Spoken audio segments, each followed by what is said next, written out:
Pihak kuasa hukum Peggy Setiawan mengatakan pihaknya melihat kejanggalan demi kejanggalan dalam penetapan Peggy Setiawan sebagai tersangka.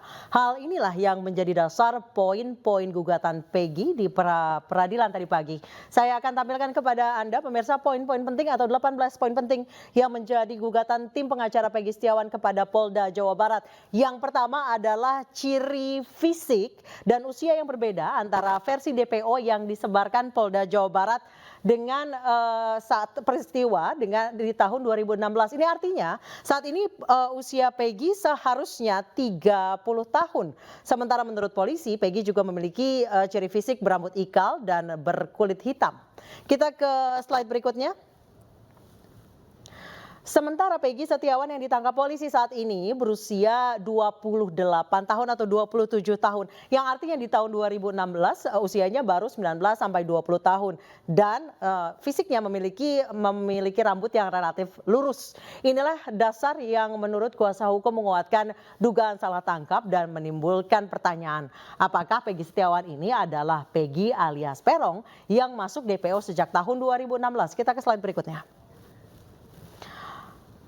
Poin lain yang menjadi sorotan kuasa hukum Peggy Setiawan adalah soal alamat. Nah, kalau Peggy alias Peron ini versi DPO, alamatnya ada di Banjarwangunan, Kecamatan Mundu, Cirebon, Jawa Barat. Sementara versi kuasa hukum ini alamat Peggy Setiawan adalah di Dusun 1 Blok Simaja, Kecamatan Talun, Cirebon, Jawa Barat. Walaupun pada tahun 2016 kabarnya polisi sempat mendatangi rumah Peggy Setiawan versi kuasa hukum, namun kita tidak pernah tahu seperti apa kelanjutannya. Kita ke slide berikutnya.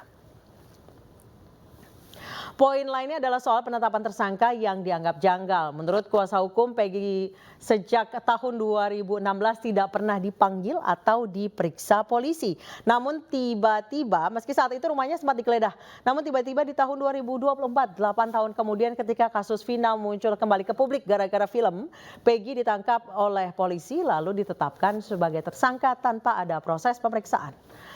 Selanjutnya kuasa hukum Peggy juga mempertanyakan alat bukti atau 2 alat bukti yang membuat kliennya ditetapkan sebagai tersangka.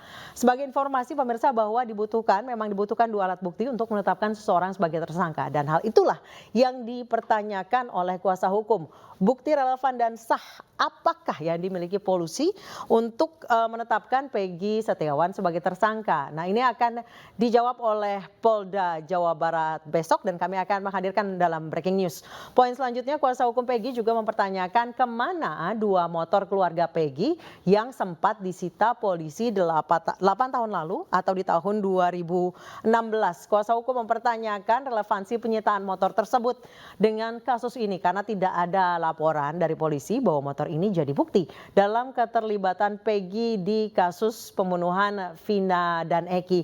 Dan pemirsa, itulah sejumlah kejanggalan yang menjadi sorotan oleh kuasa hukum Peggy Setiawan dalam pra-peradilan pagi ini dan besok akan dijawab oleh Polda Jawa Barat yang akan kami hadirkan dalam breaking news di iNews. Hal ini juga yang menjadi dasar gugatan pra-peradilan Peggy Setiawan. Seperti apa jawaban atas gugatan-gugatan dari pengacara akan kita dengarkan dalam sidang lanjutan pra-peradilan Peggy Setiawan besok. Jangan lupa saksikan di iNews pukul 8.30 waktu Indonesia Barat. Dan